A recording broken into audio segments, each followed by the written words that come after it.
I believed forgiveness meant weakness, until the day I had to choose between holding on to bitterness or setting myself free. Betrayal isn't just a word. It's a wound that seeps into every part of you, leaving behind anger, confusion. It was reclaiming her own life, piece by piece. Even as everything she thought she knew began to unravel. And the sense that your own judgment has failed. Have you ever faced a betrayal that redefined your life? Let me know in the comments. For Marina, the most powerful act wasn't exposing her husband's secrets. Subscribe now and turn on notifications to never miss a story. Perfection, at least from the outside, seemed to define Marina and Igor's life together.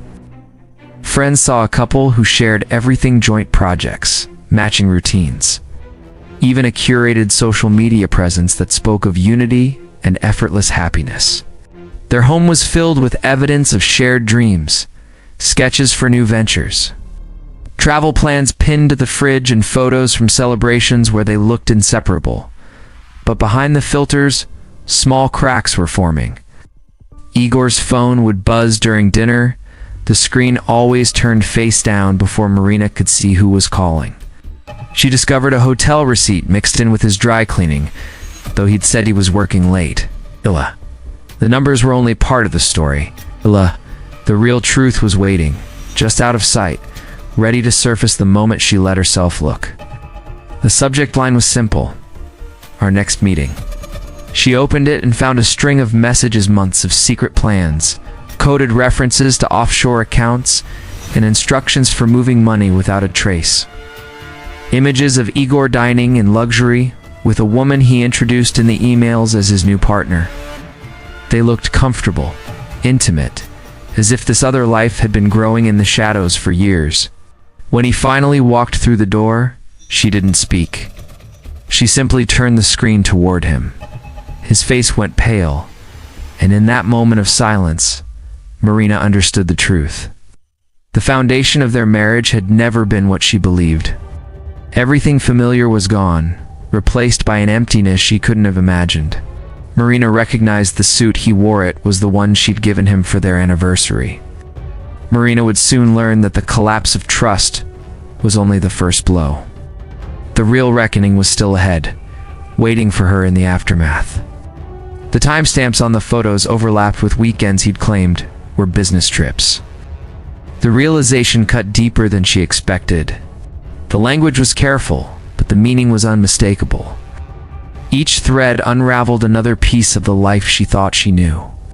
These moments felt out of place, but she brushed them aside, convincing herself that every marriage had its mysteries. Marriage counselors often warn that financial secrecy can be the first sign of deeper trouble. The numbers were large enough to make her chest tighten. For Marina, the shock was both emotional and physical. Her body reacted as if physically wounded.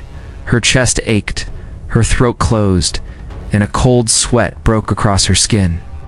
She moved through the files in a daze, forwarding evidence to her own email, the motions automatic and detached. It felt like watching someone else sift through the ruins of a life. In one message, Igor wrote, "Once the property sells, everything will be clean." Marina's vision blurred. She gripped the edge of the counter, feeling her legs weaken under the weight of what she was seeing. For Marina, it started quietly as significant, some missing from their shared account, labeled as supplies with no further explanation. Igor insisted on handling all the banking alerts himself, and when she questioned a large withdrawal around their anniversary, he squeezed her knee and said, "Trust me, you'll love what it's for." The promised surprise never arrived. She told herself it was just stress. The business was growing, and maybe he wanted to protect her from worry. Igor's explanation was vague. A distressed asset, a silent partner, nothing for her to worry about. She wanted to believe him. The alternative meant facing the collapse of everything she thought she understood. Admitting suspicion would mean undoing the foundation of her own identity, the woman who had chosen wisely, who built a life on trust. Cognitive dissonance made denial easier. Marina's sense of self was intertwined with the image of their partnership. Questioning him felt like questioning every decision she had made. Later, she would remember the forged signature on legal papers, an early sign that reality was shifting beneath her feet. The final warning was impossible to ignore. While reviewing their accounts, Marina noticed 3 transfers to an offshore bank each, one larger than the last. That night, as she closed the accounting file, unease settled over her. Marina's hands shook as she scrolled through Igor's inbox, her eyes catching on an email flagged from a side account she'd never seen before. She kept reading, her breath shallow. There were attachment spreadsheets tracking transfers from their joint accounts to unfamiliar names. Lines marked final settlement and liquidation. The photos came next. Betrayal trauma experts often describe this kind of discovery as a psychological earthquake, splitting a person's reality in two. She sat at the dining table for what felt like hours, Igor's laptop open in front of her. What followed wasn't just heartbreak, it was the beginning of a new kind of uncertainty. Marina would soon learn that the collapse of trust was only the first blow. The real reckoning was still ahead, waiting for her in the aftermath. The call came. The restaurant where she used to meet clients closed its doors to her. Whispers followed her through the market aisles, neighbors' eyes sliding away. She must have known, someone muttered near the bread counter. Marina's world shrank to the walls of her apartment, the silence broken only by the hum of her phone and the echo of her own questions. At night, she reached for Igor out of habit, only to find the space beside her cold and empty. That Marina faced the slow, grinding process of identity reconstruction. She began with small acts of bicycle instead of the car, wedding photos replaced by a map. The apartment stripped of everything she couldn't claim as her own. The legal battles took nearly everything. The apartment, the business, even her jewelry designs were caught in the web of litigation. With each loss, the weight of the past shifted. The less she owned, the more she saw the outlines of a life that had never truly belonged to her. Dawn, Igor didn't he survive an accident at the railway crossing note? Skid marks, no chance to step back. The officer's voice was flat, reciting details Marina couldn't process. She sat on the edge of the bed, the phone pressed to her ear, staring at the shape Igor left in the sheets. There was no space for grief. Something heavier settled in her chest, a sense that the world had shifted beneath her feet. By noon, creditors and a lawsuit from Angelica's family named her co-conspirator in Igor's offshore schemes. Emails arrived with demands for payment on debts she'd never authorized.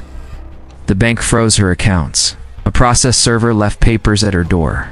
Forged documents, her name woven into the fraud, and accusations that blurred the line between victim and accomplice.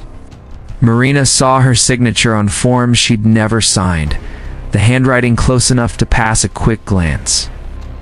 The lawsuit from Angelica Genova's father was direct and public screenshots, emails and legal threats that made her isolation complete. Friends from the cafe and her business withdrew, left with nothing but her own company. Marina faced the slow, grinding process of identity reconstruction. A prosecutor asked why she hadn't questioned the missing money. Marina stared at the paperwork and realized she'd been complicit in her own denial. Admitting Igor's betrayal meant admitting she'd built her life on someone else's terms. The night she found an old sketchbook filled with furniture designs from a time before Igor. The lines were hesitant, unfamiliar, but they felt like a lifeline. She began with small acts of bicycle instead of the car, wedding photos replaced by a map. Marina rented a small studio on the city's edge. The air smelled of sawdust and turpentine, tangled with anger and regret. Marina understood now that the real struggle was not with Igor's memory, but with the woman she'd become in his shadow. As she ran her fingers over the uneven wood, she saw the possibility of beginning again, by restoring what was lost, but by shaping something new from what remained. She bought cheap pine and started building a chair from her old designs. The first attempt was rough and unstable, but it was hers alone. The process was slow. The results imperfect, but each step drew her closer to a self she'd forgotten. The apartment stripped of everything she couldn't claim as her own. The legal battles took nearly everything. The apartment, the business, even her jewelry designs were caught in the web of litigation. With each loss, the weight of the past shifted. The less she owned, the more she saw the outlines of a life that had never truly belonged to her. During a deposition, when the criminal charges were dropped for lack of evidence, forgiveness remained distant.